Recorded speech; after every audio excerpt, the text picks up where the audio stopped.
Hello students, welcome back to Himlata Maths tutorial. Today is the last lecture of chapter Commission, Brokerage and Discount. अभी तक जो भी chapters complete हुए हैं उनका लिंक मैंने डिस्क्रिप्शन बॉक्स में डाल दिया है. अगर आपने नहीं देखे हैं वो चैप्टर्स तो ज़रूर देख लीजिए. अगर आपने पहले से कर लिया है तो आपका रिवीजन हो जाएगा और अगर आपके कोई डाउट है तो वो डाउट भी क्लियर हो जाएगा. और इसके बाद मैं चैप्टर स्टार्ट करूँगी mathematical logic.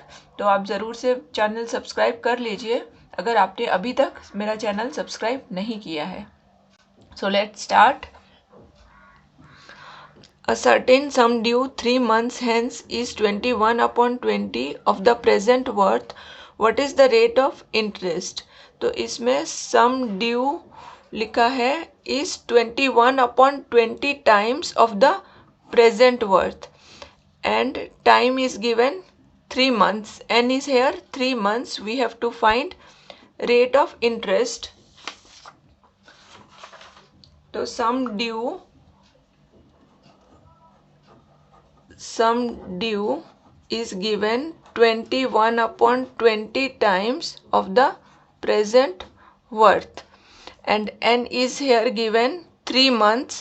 3 months means 3/12 year, that is 1/4 year. तो सम ड्यू का फॉर्मूला है PW into 1 plus NR upon 100 is equals to 21/20 into present worth. तो दोनों side present worth we can cancel. So 1 plus n का value है 1/4. तो लिखा 1/4. फिर r हमें फाइंड करना है तो as it is upon 100 is equals to 21/20. तो ये हो जाएगा 1 plus r upon 400 is equals to 21/20 implies r upon 400 is 21/20. 1 को ले जाएंगे राइट साइड में तो हो जाएगा -1 implies r upon 400. 20 LCM 21 minus 20 into 1 is 20. So r upon 400 is equals to 1/20 implies r is equals to 400 into 1. ऊपर आ जाएगा 400 और डिनोमिनेटर में 20. तो 20 and 400 cancel. So 20 implies r is equals to 20. Therefore, rate of interest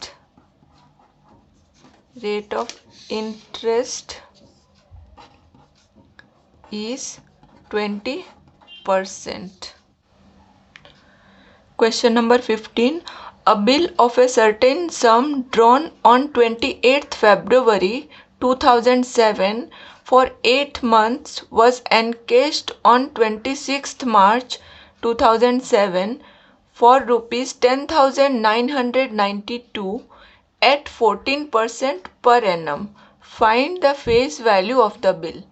तो इस question में given है date of drawing 28th February, period of bill 8 months, date of discounting 26th March and cash value 10,992. यहाँ पर लिखा है encashed on this for rupees this. इसका मतलब है ये है cash value eight 14% per annum. Rate is 14% per annum. Find the face value of the bill. तो इसको सॉल्व करेंगे हम. उससे पहले गिवन इंफॉर्मेशंस जो है वो लिख लेते हैं. Date of drawing 28th February 2007, period 8 months. Period के बाद डायरेक्ट आता है हमारा नॉमिनल ड्यू डेट. फरवरी सेकेंड मंथ है प्लस 8 months तो 10th मंथ होता है अक्टूबर. तो हम यहाँ पे लिख देंगे 28th अक्टूबर 2007. नॉमिनल आ गया. फिर आएगा legal due date. legal due date is 3 days after date of nominal due date. तो 28 plus 3 is 31st अक्टूबर 2007. फिर यहाँ पे लिखा है cash value and date of discounting. तो डेट ऑफ डिस्काउंटिंग पहले लिख लेते हैं. Date of discounting is 26th March 2007. फिर cash value 10992. Rate is 14%. Rate is 14% per annum and we have to find here face value of the bill. तो हमारे पास एक डायरेक्ट फॉर्मूला है face value and cash value, उसको हम use करेंगे. जो मैंने लास्ट वीडियो में आपको बताया था वो था cash value is equals to face value into 1 minus NR upon 100. ये हमारा फॉर्मूला है. कैश वैल्यू गिवन है तो फेस वैल्यू मिल जाता है. और इसके लिए हमें क्या फाइंड करना होगा? n फाइंड करना होगा. r तो ऑलरेडी गिवन है क्वेश्चन में. n is the number of days from date of discounting to the legal due date. तो डेट ऑफ डिस्काउंटिंग क्या है? 26 March and legal due date is 31 March. तो हमें यहाँ पे नंबर ऑफ डेज काउंट करना है from date of discounting to the legal due date. Okay, तो वो हो जाएगा हमारा n. ये n हो जाएगा. तो इसको काउंट करते हैं. मार्च से स्टार्ट करेंगे और अक्टूबर पे एंड होगा. मार्च, अप्रैल, मई, जून, जुलाई, अगस्त, सितंबर, अक्टूबर. मार्च 26 है डेट ऑफ डिस्काउंटिंग एंड मार्च में टोटल कितने डेज होते हैं? 31 डेज. माइनस 26 करेंगे यहाँ पे तो मिलेगा 5. तो मार्च के कितने दिन हो गए? 5.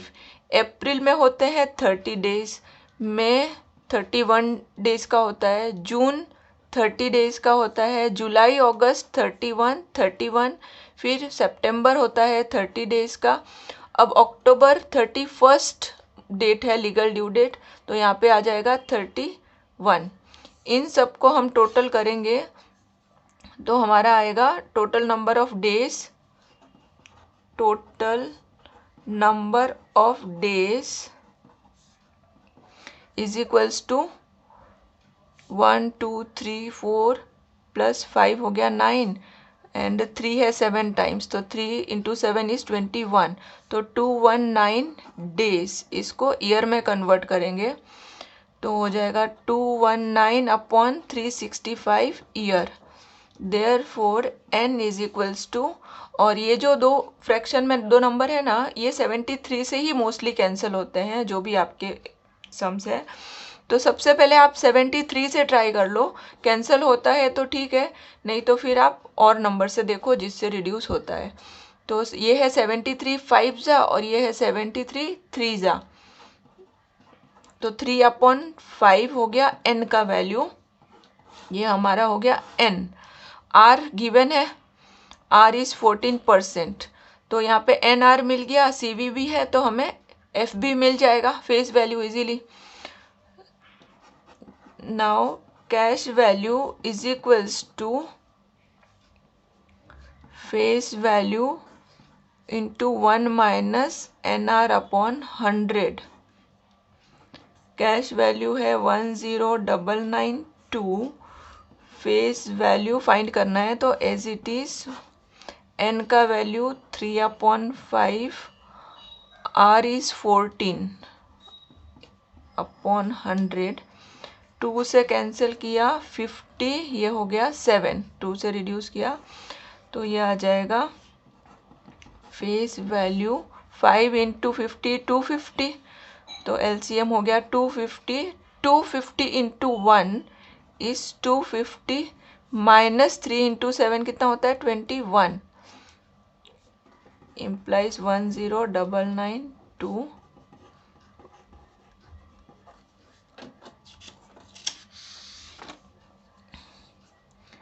is equals to face value 250 minus 29 is 229,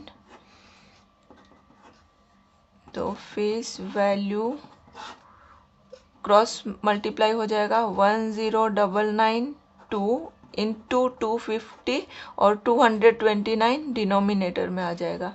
इसको जब हम कैलसी से करेंगे तो ये आएगा 10992 into 250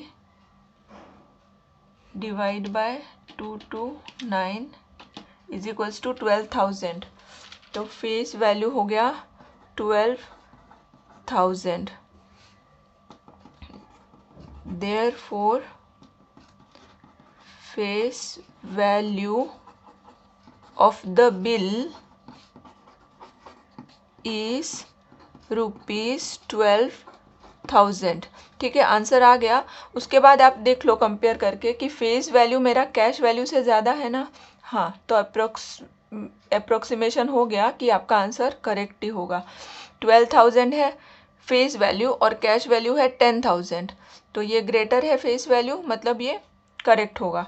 okay student, thanks for watching my video. आपको मेरा वीडियो अच्छा लगा हो तो लाइक, सब्सक्राइब एंड शेयर करना मत भूलना।